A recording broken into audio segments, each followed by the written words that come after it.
Share மார்க்கெட்டில் ஒரு கம்பெனியில் நம்ம இன்வெஸ்ட் பண்ணோம் அப்படின்னு நினைக்கிறோம்னா அந்த கம்பெனியோட ஷேர்ஸை வந்து நம்ம பை பண்ணுவோம். அந்த ஷேருக்குன்னு வந்து ஒரு குறிப்பிட்ட வேல்யூ இருக்கும். நம்ம அதுக்கான மணியை கொடுத்து பை பண்ணுவோம். பட் நம்ம ஷேருக்காக பே பண்ணுற அந்த மணி வந்து எங்கே போகுது அப்படின்னு நீங்கள் என்னைக்காவது யோசிச்சிருக்கீங்களா? இல்லை நீங்கள் வந்து ஒரு ஷேரை பை பண்ணுறப்போ நீங்கள் பே பண்ணுற மணியை வந்து அந்த கம்பெனி எடுத்து அவங்க வந்து அதில் இன்வெஸ்ட் பண்ணி அந்த கம்பெனி வந்து இன்வெஸ்ட் பண்ணி அதை வச்சு பிஸ்னஸ் பண்ணுறாங்க.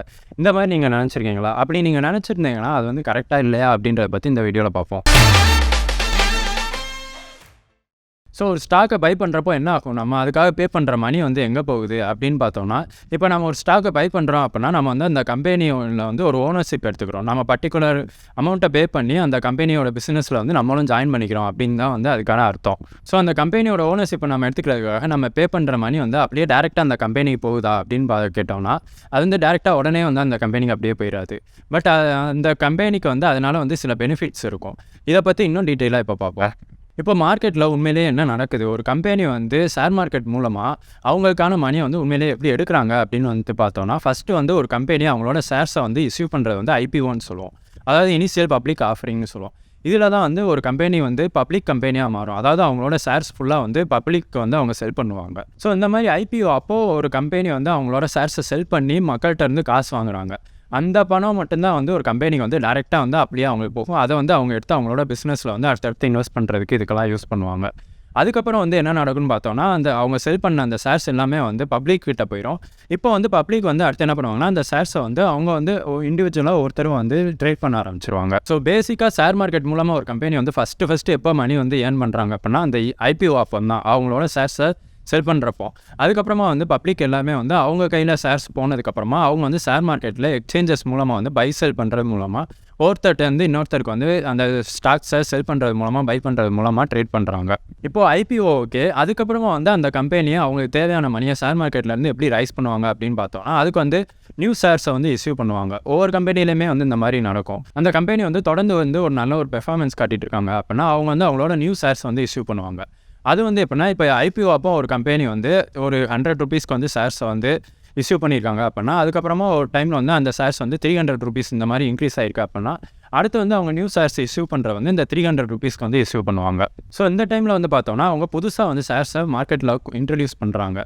ஸோ இந்த நியூ ஷேர்ஸ் இஷ்யூ பண்ணுறது மூலமாக அதை பப்ளிக் வாங்குறப்போ அந்த மணியை வந்து அப்படியே வந்து அந்த கம்பெனிக்கு வந்து போகும். ஸோ ஷேர் மார்க்கெட் மூலமாக ஒரு கம்பெனிக்கு எப்படி மணி கிடைக்குதுன்னு பார்த்தோம்னா, அதுக்கு வந்து இந்த 2 வழிகள் தான் இருக்குது. ஒன்று வந்து ஐபிஓ, அதாவது இனிஷியல் பப்ளிக் ஆஃபரிங் அப்போ வந்து ஷேர்ஸ் அவங்க இஷ்யூ பண்ணுறதுனால அவங்க மணி ஏர்ன் பண்ணுவாங்க. அதுக்கப்புறம் வந்து பார்த்தோன்னா நியூ ஷேர்ஸை வந்து இஷ்யூ பண்ணுறது மூலமாக அவங்களுக்கு வந்து மணி கிடைக்கும். பட் இது போக வந்து பார்த்தோன்னா அந்த கம்பெனியோட மேனேஜ்மெண்ட்டில் உள்ளவங்க, சிஇஓ அந்த மாதிரி உள்ளவங்க வந்து அவங்களோட ஷேர்ஸ் மூலமாக அவங்க மணி ஏர்ன் பண்ணுவாங்க. அது எப்படி இந்த வீடியோவில் லாஸ்ட்டில் பார்ப்போம். அப்படின்னா இப்போது அந்த ஐபிஓக்கு அப்புறமா வந்து அந்த ஷேர்ஸில் வந்து என்ன நடக்குது அப்படின்னு வந்து பார்த்தோம்னா, அது வந்து இண்டிவிஜுவலாக ஒருத்தரும் வந்து ட்ரேட் பண்ணுறதை பொறுத்து தான். இப்போ வந்து ஒரு பெர்சன் ஒரு பர்டிகுலர் கம்பெனியோட ஷேர் வந்து பை பண்ணியிருக்காங்க அப்படின்னா, இப்போ எக்ஸாம்பிளுக்கு அவங்க வந்து ஒரு ₹100 பை பண்ணியிருக்காங்க அப்படின்னு வச்சுக்கோங்களா, அந்த ஷேர் வந்து அவங்க ஓன் பண்ணியிருப்பாங்க. கொஞ்ச நாள் கழிச்சு அந்த ஷேரோட ப்ரைஸ் வந்து ₹150 போகுதுன்னு வச்சுக்கிட்டோம்னா, அந்த வந்து இன்னொருத்தவங்க வந்து இதை வந்து இவங்க செல் பண்ண போகிறாங்க. இப்போ பை பண்ணவங்க ₹100 பை பண்ணவங்க ₹150 வந்து செல் பண்ண போகிறாங்க. அந்த டைமில் வந்து அவங்க செல் பண்ணுறப்போ அங்கே வந்து ஒருத்தவங்க ₹150 பை பண்ணுவாங்க. ஸோ இந்த டைமில் என்ன நடக்கும்னா, அந்த பை பண்ணுறவர் ₹150 பை பண்ணுறவர் வந்து பே பண்ணுவார். ₹150 வந்து பே பண்ணி பை பண்ணுவார். இந்த ₹150 வந்து அப்படியே இந்த பெர்சன் ஃபஸ்ட்டு அதை பை பண்ணார் பார்த்தீங்களா, அந்த ஷேரை பை பண்ணவங்களுக்கு வந்து அந்த ₹150 வந்து போகும். ஸோ இந்த ஐபிஓக்கு அப்புறமா வந்து அந்த ஷேர்ஸோட டிரான்சாக்ஷன்ஸு ஒவ்வொன்றும் நம்ம பை பண்ணுறது, செல் பண்ணுறது எல்லா டிரான்சாக்ஷனுமே வந்து ஒவ்வொரு இண்டிவிஜுவல் இன்வெஸ்டர்ஸ்க்கு தான் போகும். யார் வந்து பை பண்ணுறாங்களோ அவங்களுக்கு வந்து தான், யார் வந்து பை பண்ணுறாங்க, செல் பண்ணுறாங்கன்றத பொறுத்து அது வந்து அந்த இண்டிவிஜுவல் இன்வெஸ்டர்ஸ்க்கு வந்து அது ப்ராஃபிட்டாவோ லாஸாவோ வந்து போகும். நம்ம பார்த்த மாதிரி ஒரு கம்பெனியோட ஷேரை வந்து நம்ம பை பண்ணுறப்போ அந்த மணி வந்து அந்த கம்பெனிக்கு போகிறது கிடையாது. பட் ஒரு கம்பெனி வந்து அவங்களோட ஷேர் ப்ரைஸில் வந்து ஏன் ரொம்ப கான்சன்ட் பண்ணுறாங்க, அதை வந்து ஏறணும், ஷேர் ப்ரைஸ் வந்து பாசிட்டிவாகவே இருக்கணும் அப்படின்றதெல்லாம் ஏன் நினைக்கிறாங்க. இப்போ ஒரு கம்பெனியோட வேல்யூ, அப்புறம் அந்த கம்பெனியோட மேனேஜ்மெண்ட்லாம் வந்து என்ன மாதிரி வந்து நல்லா பெர்ஃபார்ம் பண்ணுறாங்களா இல்லையா அப்படின்றத வந்து அந்த ஷேர் வந்து எப்படி பெர்ஃபார்ம் பண்ணுது அப்படின்றத பொறுத்து அந்த கம்பெனி வந்து எப்படி பெர்ஃபார்ம் பண்ணுது, நல்ல கம்பெனியாக இருக்கா இல்லையா அப்படின்றத வந்து நம்ம தெரிஞ்சுக்கலாம்.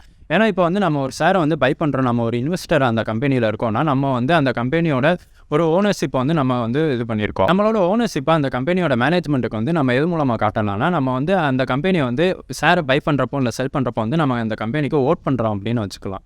இப்போ நாம் வந்து அந்த கம்பெனி நல்லா பெர்ஃபார்ம் பண்ணுது அப்படின்னா நம்மள்ட்ட அந்த கம்பெனியோட ஷேர் ஆல்ரெடி இருக்குன்னா அதை ஹோல்ட் பண்ணுவோம், அதே மாதிரி எக்ஸ்ட்ரா வந்து வாங்குவோம். ஸோ நிறையா பேர் வாங்குறாங்க அப்படின்னா நம்ம வந்து அந்த கம்பெனி வந்து பாசிட்டிவாக ஓட் பண்ணுறோம். ஸோ அந்த கம்பெனியோட ப்ரைஸ் வந்து ஷேர் ப்ரைஸ் வந்து அப்படியே இன்க்ரீஸ் ஆகிட்டே போயிட்டுருக்கு. இதே தான் அந்த கம்பெனி வந்து சரியாக பெர்ஃபார்ம் பண்ணல, அந்த மேனேஜ்மெண்ட் வந்து சரியில்லை, கம்பெனி வந்து பெர்ஃபார்மன்ஸ் கம்மியாகிட்டே போகுதுன்னா நம்ம அந்த ஷேர்ஸை ஹோல்ட் பண்ணவும் மாட்டோம் அண்டு ஷேர்ஸை புதுசாக பை பண்ணவும் மாட்டோம், இருக்கிறதையும் வந்து செல் பண்ணுவோம். ஸோ வந்து நம்ம அந்த கம்பெனியோட பெர்ஃபார்மன்ஸ் வந்து சரியில்லை அப்படின்னு வந்து நம்ம ஓட் பண்ணுறோம். ஸோ இந்த மாதிரி ஷேர் ஹோல்டர்ஸ்ட்டு வந்து ஒரு நல்ல ஒரு நேம் இருக்கணும் அப்படின்றதுக்காக வந்து அந்த கம்பெனி வந்து நல்லா பெர்ஃபார்ம் பண்ணுவாங்க. அவங்களோட நல்ல ரிசல்ட் கொடுக்குறது, இல்லை அவங்களோட ப்ராடக்ட்ஸ் வந்து புதுசாக இன்ட்ரடியூஸ் பண்ணுறது, இந்த மாதிரி வந்து நிறையா ஸ்டெப்ஸ் வந்து அவங்க எடுப்பாங்க. ஸோ ஷேர் மார்க்கெட்டை பொறுத்தவரையா அதில் இருக்கிற ஒரு கம்பெனியோட முக்கியமான வேலை என்னென்னா அதோட ஷேர் ஹோல்டர்ஸை வந்து சாட்டிஸ்ஃபைடாக, திருப்தியாக, ஹாப்பியாக வச்சுக்கிறது தான் வந்து அவங்களோட வேலையாக இருக்கும். இன்னொரு சைடு ஒரு முக்கியமான பாயிண்ட் வந்து பார்த்தோம்னா, இப்போ ஒரு கம்பெனி இருக்குன்னா அந்த கம்பெனியோட ஃபவுண்டரோ இல்லை மேனேஜ்மெண்ட்டில் உள்ள ஹையர் அஃபிஷியல்ஸோ இவங்களாம் வந்து அந்த கம்பெனியோட ஷேர்ஸை வந்து ஓன் பண்ணியிருப்பாங்க. அது வந்து அவங்க சாதாரணமாக இல்லாமல் வந்து பர்சன்டேஜ் கணக்கில் நிறையா வந்து அவங்க ஓன் பண்ணியிருப்பாங்க. ஸோ இப்போ ஒரு கம்பெனி வந்து அவங்க நல்லா பெர்ஃபார்ம் பண்ணுறாங்க, அவங்களோட ஷேர் ப்ரைஸ் வந்து நல்லா இன்க்ரீஸ் ஆகிட்டே போகுது, மக்கள் வந்து நிறையா அந்த ஷேர்ஸை வந்து பை பண்ணுறாங்க அப்படின்னா அந்த ப்ரைஸ் இன்க்ரீஸ் ஆகிறதுனால அவங்க ஹோல்ட் பண்ணியிருக்க அந்த ஷேரோட ப்ரைஸும் வந்து நல்லா இன்க்ரீஸ் ஆகும். இதுக்கு வந்து ஒரு நல்ல எக்ஸாம்பிள் நம்ம பார்த்தோம்னா, கொஞ்ச நாள் முன்னாடி வரையா வேர்ல்டு டாப் 3 பில்லியனர் லிஸ்ட்டில் வந்து அதானி இருந்தார். அடுத்து ஆனால் அந்த ஹிண்டன்பர்க் நியூஸ் வந்ததுக்கப்புறமா வந்து பார்த்தோம்னா அவரோட வேல்யூ வந்து பயங்கரமாக சரிஞ்சது. இது எதனாலன்னு ரொம்ப முக்கியமாக பார்த்தோம்னா அவரோட ஷேர்ஸ் எல்லாமே வந்து ப்ரைஸ் பயங்கரமாக ட்ராப் ஆச்சு. இந்த ஷேர் ப்ரைஸ் வந்து ட்ராப் ஆகுறதுனால அவர் ஹோல்ட் பண்ணியிருக்க நிறையா அந்த ஷேர்ஸோட வேல்யூ வந்து பயங்கரமாக ட்ராப் ஆச்சு. இதனால வந்து அவரோட நெட்வொர்த் வந்து ரொம்ப அடி வாங்குச்சு. ஓகே கைஸ், இந்த வீடியோ மூலமாக ஒரு கம்பெனியோட ஷேரை நம்ம பை பண்ணுறப்போ அந்த மணி வந்து எங்கே போகுது, அந்த மணி வந்து எப்படிலாம் வந்து ஒரு ஷேருக்கு பின்னாடி ஒர்க் ஆகுது அப்படின்றத பற்றி நம்ம தெரிஞ்சுக்கிட்டோம். இந்த வீடியோ உங்களுக்கு யூஸ்ஃபுல்லாக இருந்ததுன்னா இந்த வீடியோ லைக் பண்ணுங்கள், உங்கள் ஃப்ரெண்ட்ஸுக்கு ஷேர் பண்ணுங்கள். அண்ட் இந்த மாதிரி ஃபினான்ஷியல் கண்டென்ட்ஸ் வந்து உங்களுக்கு தொடர்ந்து வேணும்னா அந்த சேனலை சப்ஸ்கிரைப் பண்ணுங்கள்.